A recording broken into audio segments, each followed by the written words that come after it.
Salut à tous les amis, j'espère que vous allez bien et que tout se passe pour le mieux pour vous. Alors cette vidéo a un peu de retard donc je m'en excuse pour tous ceux qui me suivent sur mes réseaux. Je vous avais annoncé à une certaine heure, je m'étais endormi, bref. Donc désolé pour ceux qui l'attendaient un peu plus tôt. On va répondre, enfin je vais répondre à plusieurs questions dans cette vidéo. Je vais donner ma manière de penser, ce n'est que ma vision des choses. Je n'ai pas la vérité, je ne détiens pas la vérité absolue. Je tiens à le rappeler quand même, parce que bon, quand on écoute quelqu'un, et peu importe qui vous écoutez, il faut toujours avoir aussi un certain recul. Ma manière de penser se base sur ce que moi j'estime juste. Quand on répond à quelqu'un, on répond en fonction de notre sensibilité par rapport aux choses. Et cette sensibilité-là existe par rapport à ma vie qui est propre à moi. Tout comme vous, vous aurez une sensibilité différente sur une réponse ou une manière d'aborder un sujet qui sera différente. Donc, si ce que je vais vous donner comme réponse peut être utile, prenez le bien qu'il y a à l'intérieur de celle-ci. Et si vous estimez que c'est pas positif, ce n'est pas forcément utile, voire peut-être même négatif pour vous, ne prenez pas. Après, il ne faut pas que ce soit négatif par rapport à notre ego, mais plutôt parce qu'on estime que ce n'est pas juste, tout simplement. Voilà les amis, alors la première question qui m'a été envoyée, pourquoi les filles honnêtes et droites ne plaisent pas? Pourquoi les hommes sont attirés par les femmes qui leur feront du mal ou qui n'ont pas de valeur? J'avais déjà traité de ce sujet, mais pas forcément en précisant les filles, parce que pour moi c'est la même chose. Je vous dis la vérité, les hommes ou les femmes, pour cette question-là, on peut mettre les deux. Mais je vais reprendre donc les termes de la question. Pourquoi les filles honnêtes et droites ne plaisent pas? C'est pas qu'elles plaisent pas, c'est tout dépend de l'intention qu'il y a en face. Si toi, tu te bases sur l'avis de quelqu'un qui ne veut pas se poser avec quelqu'un, qui veut juste s'amuser, qui ne voit pas les choses sur du long terme ou dans la construction, mais plutôt dans le fast-food, dans la rapidité. On est dans une société aujourd'hui de consommation, dans tous les domaines. Même, je sais pas, une série télé, on la regarde en une journée. On est dans l'addition de tout de suite. On veut, on prend, on mange, on veut l'après. Et on veut, et on veut, et on veut. Donc on n'arrive plus trop à se satisfaire. Quand ça touche à ce qui est humain, là ça devient dangereux pour moi. Ça veut dire qu'un homme qui ne veut pas de sérieux, ou une femme qui ne veut pas de relation sérieuse, qui veut juste combler un manque sur le moment, une envie, une pulsion, elle se dirige vers quelqu'un qui lui ouvrira la porte plus facilement. Sauf que cette personne-là, quand elle vient, ou qu'elle est à la recherche de quelque chose de jetable, d'une certaine manière, parce que c'est exactement ça, c'est prendre et jeter derrière pour reprendre et rejeter derrière, et ça ne doit pas t'énerver qu'au fond, des gens qui ne veulent pas de relations sérieuses ne viennent pas vers toi. Au contraire, c'est une bonne réponse, j'ai envie de dire. Donc une fille honnête et droite, elle va plaire à un homme honnête et droit. Et l'objectif, comme je vous le dis à chaque fois, il n'est pas de plaire à tout le monde, il est de savoir plaire à la bonne personne. Que vous vous dites, la majorité des hommes sont mauvais, ou la majorité des femmes sont mauvaises, parce qu'ils aiment consommer ceci, parce qu'ils ne veulent plus de sérieux. Choisissez quelqu'un qui veut du sérieux. Quelqu'un en accord avec votre vision. Pas besoin que tout ce qu'il a autour soit en accord. Mais choisissez quelqu'un comme vous. Pas besoin d'attendre que le monde vous ressemble, que le monde soit en accord ou aime ce que vous êtes. À part si vous n'êtes plus convaincu de ce que vous êtes. Et ça, parfois, c'est un problème encore plus profond pour moi. Il y a des gens qui estiment être quelque chose, qui se battent pour une cause, mais comme la majorité ne les reconnaît pas, voire les rabaisse peut-être, eux-mêmes se rabaissent derrière. Mais soyez convaincus de ce que vous êtes. Si vous avez une vision des choses, que vous voulez vivre de telle manière, que vous voulez construire et pas jouer, ne soyez pas gênés et ne calculez pas celui ou celle qui est là pour jouer. Parce que les relations que vous verrez autour de vous, en fin de compte, c'est pas des relations, c'est plein de fissures. Moi, c'est comme ça que je les vois. C'est plein de fissures parce que un homme qui joue avec une femme qui joue avec un homme, les deux qui jouent ensemble et qui passent à autre chose, et qui passent à autre chose, et qui passent à autre chose, ça laisse des traces. Celui qui me dit ça ne laisse aucune trace, et si on s'est juste amusé, il n'y a pas de problème, j'arriverai pas à le croire. C'est pas possible à mes yeux. Et forcément, quand on est attiré par ce qui est jetable, donc qu'on prend et qu'on jette, à un moment donné, l'humain qu'on n'arrive pas parfois à reconnaître, parce qu'on ne se connaît pas, en fin de compte, on ne se connaît pas en profondeur, on oublie qu'on a un cœur, on oublie qu'on peut aimer, on oublie qu'on peut s'attacher, on oublie que les humains ne sont pas des objets, et on se retrouve dans la situation où on a mal. Au début, parfois, on ne sait pas pourquoi. Et après, on réfléchit un peu, ou parfois les années nous font comprendre que notre manière de voir les choses, notre manière d'essayer de combler des vides, n'était pas utilisée de la bonne façon, pas dans le bon cadre. Et au final, on renouvelait des choses, Et on se plaignait toujours d'une douleur, d'une tristesse. On remettait parfois la faute sur les autres, alors que c'était notre manière d'appréhender les choses qui étaient mauvaises. Donc, restez celui que vous êtes, en total accord avec celui que vous êtes, et entourez-vous, avancez, essayez de construire avec quelqu'un qui est comme vous. Et si à côté, vous voyez des gens se mettre en couple alors que vous, par exemple, vous n'êtes pas en couple, si vous estimez que ce n'est pas votre vision des choses de le vivre de telle manière, vous ne devez même pas en être gêné, ni en être jaloux, ni... Parce que parfois, certaines filles qui fonctionnent d'une certaine façon, qui ont leur vision des choses, voient à côté des personnes qui s'amusent et se disent « Oh là là, eux, ils sont en couple et tout, mais est-ce que c'est réellement le couple que tu as envie ?» Et si tu jalouses le couple dont tu n'as pas envie, peut-être qu'au fond, tu en as un peu envie quand même.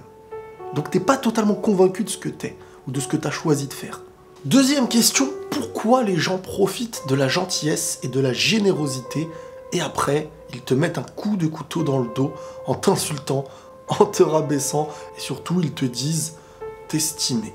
J'ai un peu remixé, parce que je pense que c'est ce que t'as voulu dire. Alors, déjà, il faut bien revenir sur la gentillesse. La gentillesse, c'est quoi ? La gentillesse et la générosité, c'est des bienfaits qu'il ne faut pas diminuer. Il ne faut pas se dire « je suis trop gentil » ou « je suis trop généreux » parce que c'est pas vrai. On n'est ni trop gentil sur Terre, ni trop généreux. On peut se faire abuser de certaines choses, on peut utiliser notre naïveté dans notre gentillesse, et c'est la naïveté ou la sensibilité ou l'excès, c'est sur ça qu'il faut travailler, mais pas sur notre gentillesse, ni sur notre générosité. On n'est jamais trop gentil, jamais trop généreux. Dites-le vous, essayez de vous le répéter.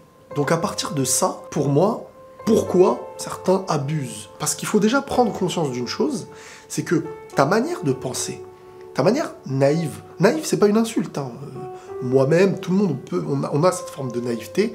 L'erreur, elle est de penser que les gens pensent comme toi, que les gens voient comme toi, ou que les gens ne veulent pas faire ce que toi tu ne veux pas faire.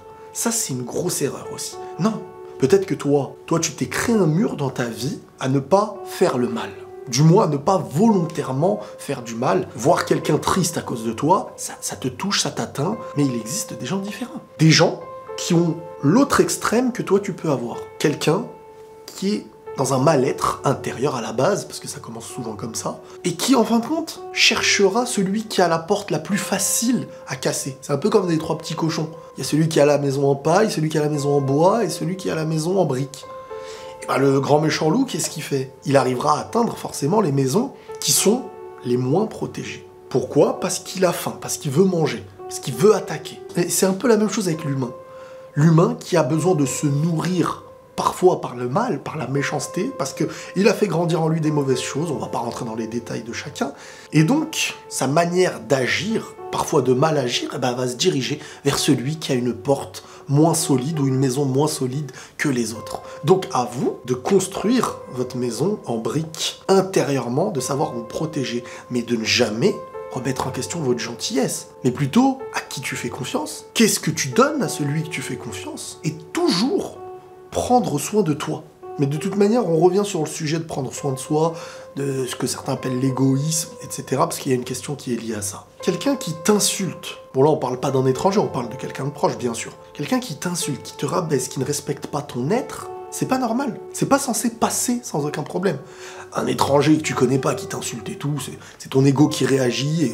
Mais là, on parle vraiment de quelque chose qui vient à nuire à ta personne. Tout être humain a une valeur. Et tout être humain doit normalement être conscient et préserver sa valeur. Et les autres doivent lui préserver normalement. Mais il faut la conscience qu'on n'est pas dans un monde où tout le monde pense comme nous. Donc il faut se préserver aussi de ceux qui, par leur différence, par leur vécu, par leur manière de se combler intérieurement, qui n'est pas forcément bonne, il faut savoir s'en préserver, il faut savoir s'en éloigner, et parfois il faut savoir les fuir. Troisième question, s'attacher à un homme à distance, sans jamais l'avoir rencontré, seulement par des échanges de messages, le temps du confinement, et que tout s'arrête brutalement et laisse la place du vide.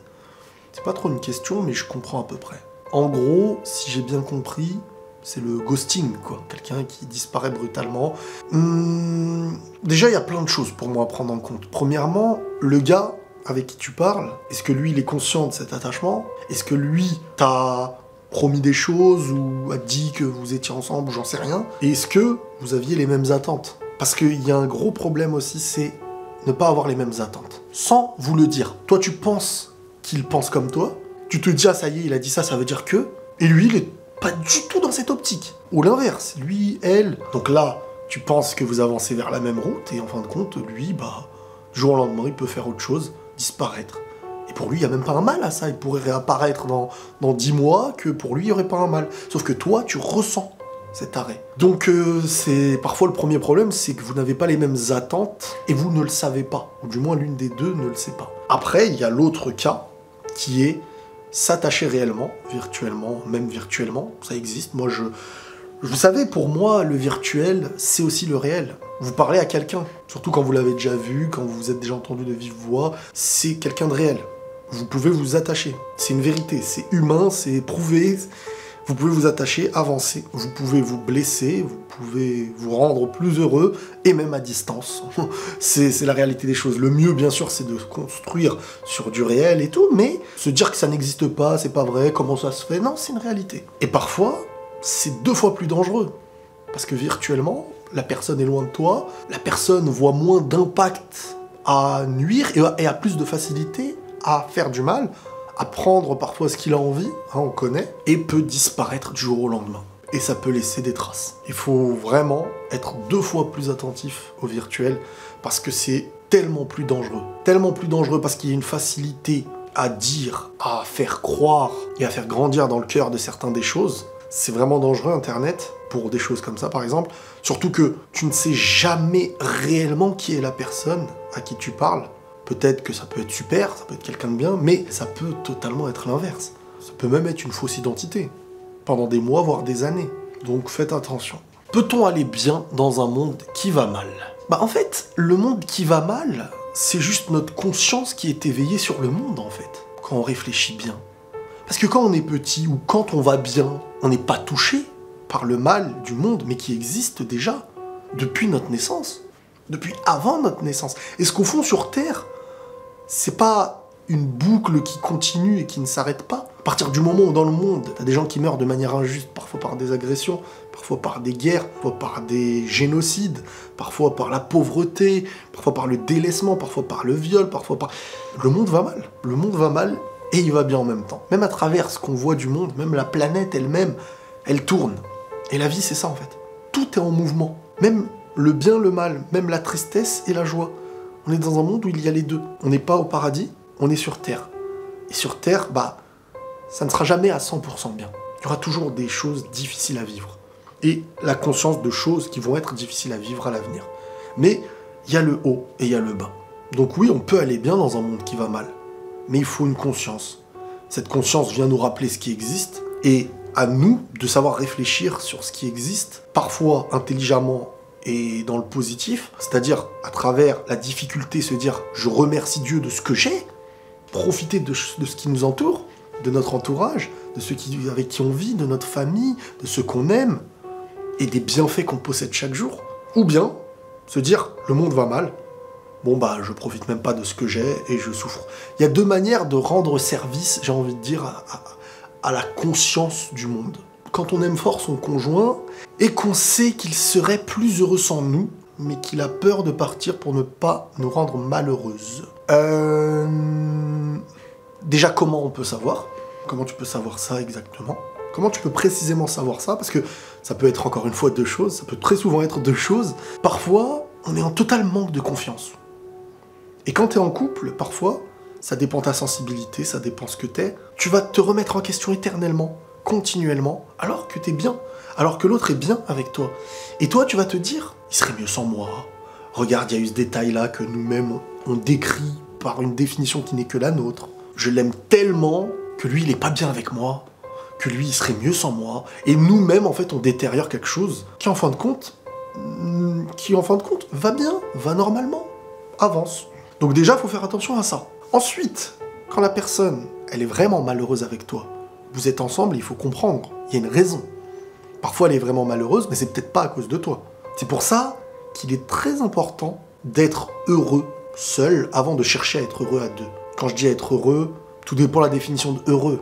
Mais savoir que le premier travail, il est de nous à nous. Le couple, il vient avec 2 personnes qui ont fait leur travail de eux à eux. Et 2 personnes prêtes avancent ensemble et se construisent et vont s'apporter des choses différentes. Donc parfois, c'est pas à cause de toi que la personne elle est malheureuse. Et s'il part, ça ne changera pas grand-chose en fait. Et si même après il comble la chose qui lui manquait, qu'il arrive à retrouver sa paix intérieure, ça aurait pu être fait aussi dans le cadre du couple. Moi, c'est comme ça que je le vois. Après, ça dépend. Peut-être que c'est une cause liée au couple, mais il faut discuter. Penses-tu que quelquefois, dans une relation amoureuse, ça ne fonctionne pas, car les personnes ne se sont pas rencontrées au bon moment, que si plus tard elles se remettent ensemble, chacun peut vivre cette nouvelle relation pleinement et sereinement? Ça peut être piège aussi de penser comme ça parfois, parce que c'est garder un espoir parfois à une chose qu'il faut mettre une croix pour mieux vivre ce qui nous attend. Mais même en mettant une croix, rien n'empêche qu'il faut se dire que dans la vie rien n'est acquis, mais rien n'est obligatoirement perdu. Donc il faut avancer. Moi je crois au destin, mais à travers les pas qu'on fait. Et quand quelque chose vient à nous, il y a des moments où tu sens qu'il y a une raison. Mais le timing, il est toujours parfait, j'ai envie de dire. Ce qui se passe devait se passer. Ce qui se termine devait se terminer. Et on comprend toujours plus tard, avec beaucoup de recul, et ce qui vient à nous, qu'on a bien fait de penser comme ça. Il faut savoir vivre avec ce qui nous arrive en fait. Avez-vous gagné plus de sagesse en faisant vos vidéos sur des sujets importants, ou est-ce une vie difficile qui vous a rendu à un tel état d'être sur la compréhension humaine? Moi je pense que tout le monde, parce que faut pas croire que quelqu'un qui parle avec vous, que vous estimez sage, est différent, a une vie que vous verrez que sur Netflix, etc. Moi je pense qu'on est tous à peu près similaires, avec ce que nous on voit extérieurement de manière différente. Chacun a son lot d'épreuves sur Terre. Tout le monde a un lot d'épreuves. Après il y a celui que tu vois, tu te dis oh là là mais il est riche, il a une piscine, il est beau, il a... Et ben lui il aura un autre lot d'épreuves qui sera différent, peut-être en intérieur, peut-être dans sa famille, peut-être. Mais chacun connaîtra ses souffrances. Chacun perçoit aussi dans le monde. Et chacun travaille sa conscience et son éveil. À partir de là, pas besoin d'avoir la vie la plus difficile pour être le plus sage. C'est, j'ai envie de dire, comment tu t'ouvres au monde et à la compréhension de ce monde, tout simplement. Moi, c'est comme ça que je vois les choses. Vous savez, on a tous à l'intérieur de nous des choses à exprimer, des choses à dire, des choses à partager sur notre compréhension. Il y a celui qui ose et qui arrive à le faire parce qu'il a les mots, parce qu'il arrive à s'exprimer. Il y a celui où les choses se passent vraiment à l'intérieur, mais il ne le partagera peut-être jamais, mais pourtant il en a des choses à dire, et que s'il exprimait ce qu'il disait, tout le monde pourrait considérer cette personne comme utile au monde. Mais au fond, on est tous à peu près similaires. On est tous à peu près pareils. Après, chacun aussi, je pense, a son domaine. Et chacun dans son domaine est le meilleur. Et c'est comme un puzzle, en fait. Et on en revient même à la planète Terre. C'est comme les continents, qui à la base n'en étaient qu'un. Et l'humain, c'est pareil. Et c'est comme vous voyez même l'homme et la femme dans un couple. Ça donne un enfant et tout est parfaitement fait. Les humains, ensemble, chacun a quelque chose. Il n'y en a pas un qui est là, sans rien faire, sans aucune raison, pour ne rien apporter. Malheureusement, aujourd'hui, on sous-estime beaucoup les capacités. Et on donne à certaines capacités une non-utilité. Donc ne sous-estimez rien et soyez conscient que vous êtes utile pour quelque chose. Que vous êtes vraiment utile.